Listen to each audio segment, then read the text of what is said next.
Senator from Massachusetts, Senator Kerry. Thank you very much, Mr. Chairman.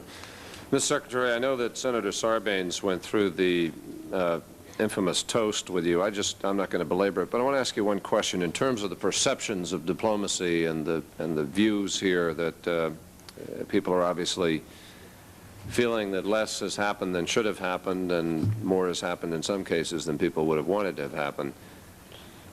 When Mr. Scrowcroft is quoted as saying that we must both take bold measures to overcome those negative forces, how, in view of the bold measure taken by the Chinese only weeks earlier in Tiananmen Square, can that not be interpreted as a statement essentially condoning, diminishing,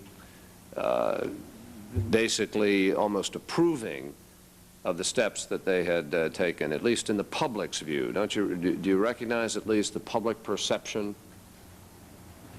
Well, I certainly recognize the public perception because I've been exposed to it ever since the toast.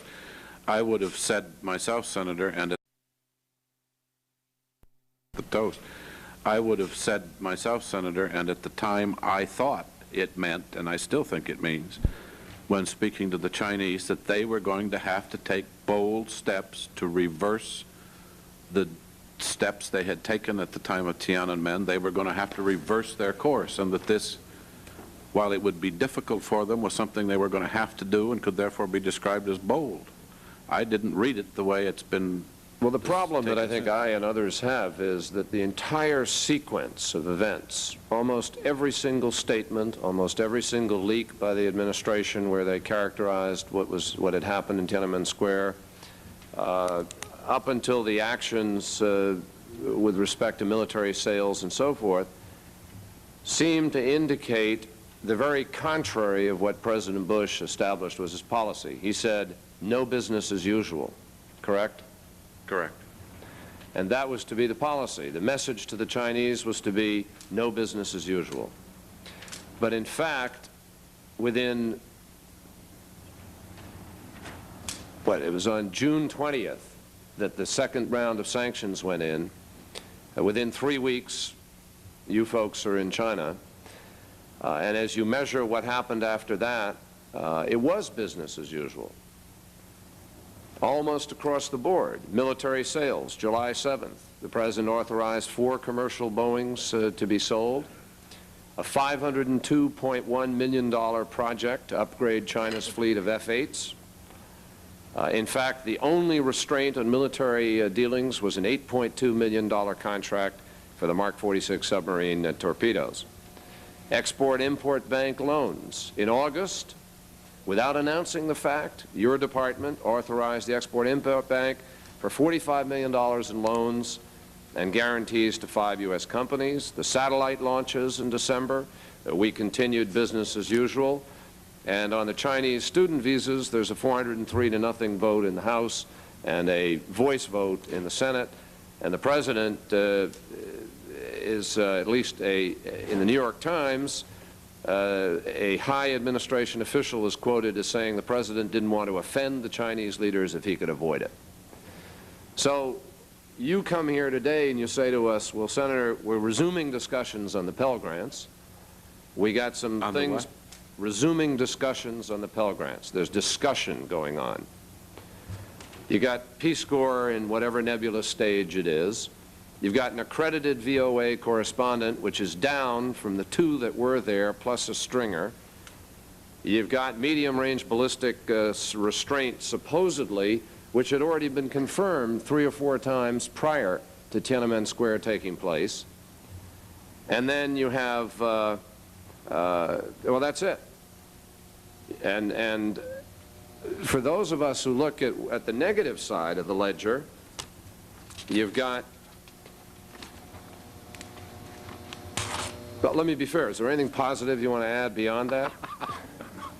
I'd like to disagree with the original assumption that it is business as usual. The Chinese certainly don't think it's business as usual. Well, let me wait on that then. Okay, I just wanted to list the positive achievements and balance it. Let me give you on the negative side. The repression continues. 2,500 detentions by the end of June. No information on the number arrested. Massive disinformation campaign claiming that that the democracy demonstrations were part of a counter-revolutionary rebellion. They've barred reporting events in Romania. Tibet continues to be genocide. I don't know any other thing to call it. The beatings and torture apparently are absolutely common. Students are undergoing a major re-education campaign, forced to write papers on their change in thinking. Apparently the entire first class of Beijing University was sent to a reorientation camp. And I can go on and on, frankly. Now, how do you say that that is not business as usual? How can you claim that that strengthens the hand of the opposition, which is what you said you were intending to do, rather than isolating the opposition and strengthening the hand of the government? First of all, Senator, I do not think it can fairly be described as business as usual. We have maintained our suspension of weapons exports, deferral of consideration of lending by international financial institutions with the exception of human needs, basic human needs loans, which will be examined. Well, how does the Export-Import get out of that? No, the Export-Import Bank, we discussed it earlier, the Export-Import Bank, there was a specific decision taken that we would permit a low level of export-import activity in China under two conditions. First, that a particular sale was close to being made, and secondly, it was clear that the U.S. bidder would in fact lose the bid because others were providing loan assistance, other governments were providing loan assistance, and only under those two conditions is the Export-Import Bank permitted to operate. The point again being, we decided if we were going to lose the sale, clearly going to lose the sale, we would let the Export-Import Bank make a bid. That's different from okay, international financial institutions. You know, the IMF, the World Bank rather, and the Asian Development Bank. But it seems to be a response to the potential of losing business is business as usual, isn't it? No, that is hardly business as usual because the Export-Import Bank, under a number of other in a number of other countries under other circumstances, makes loans even if there is a good chance that the sale would in fact be made. This is only in extremis. But again, I'm not going to argue with you that we've cut off XM. We haven't.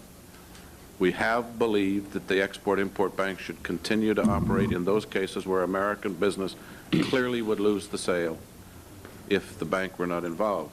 I've got a long list of things that have continued, Senator. Don't let me bore you with them. I would like to submit them for the record, but the fact of the matter is that since June, there's been no delivery of FMS items to China.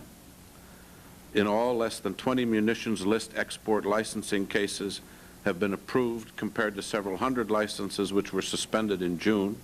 I do not think that the Chinese consider this business as usual. But let me come back to the fundamental point which you raised and which we just have a different view on. First of all, sending us shortly after the President's decision to cut off exchanges was not business as usual. Scowcroft and I hadn't gone to China before that. The purpose was to make it clear to the Chinese leadership what the President's view of the events in Beijing had been, to make it clear to them so there could be no doubt how firmly the President felt about the issue. I don't consider that business as usual. I will concede to you the changes in Chinese conduct thereafter were very slow in coming, and that for a long period of time, in fact, there were none. And as I tried to indicate in the opening statement, it was only after President Nixon and Secretary Kissinger had made their visits and came back that we began to get some hints that, in fact, the Chinese were prepared to try to find ways to reduce the level of tension between the two governments. The second trip was very much for the purpose of trying to get that process started. And again, and this is where it is simply a difference of analysis, and again, it's difficult for me to be very precise in public session, but there are those in Beijing who would like nothing more than, in fact, to see the country isolated, to go back behind their wall and live the way they have so many times in the past. And it was our view that by maintaining the contact, providing the excuse for those who want to go back to a modernization program or continue the modernization program, to provide them with some rationale as to why it was necessary to continue to discuss the issue with the United States, because there were things we could do in response to their reforming, in response to their changing the actions of Tiananmen, that we made the trip at all. Well, I suppose a lot of this hinges on one's definition of isolation and you know, what you're really getting out of it. I see my time is up, and I had wanted to ask you particularly about Cambodia, which troubles me greatly because I think there are additional weapons going to the Khmer Rouge at this point in time. Perhaps we can follow up on that. Yeah, and I've offered to provide information on precisely what we know about Chinese arms deliveries to the Khmer Rouge. I don't know the statistics, or I mean, I don't know the immediate.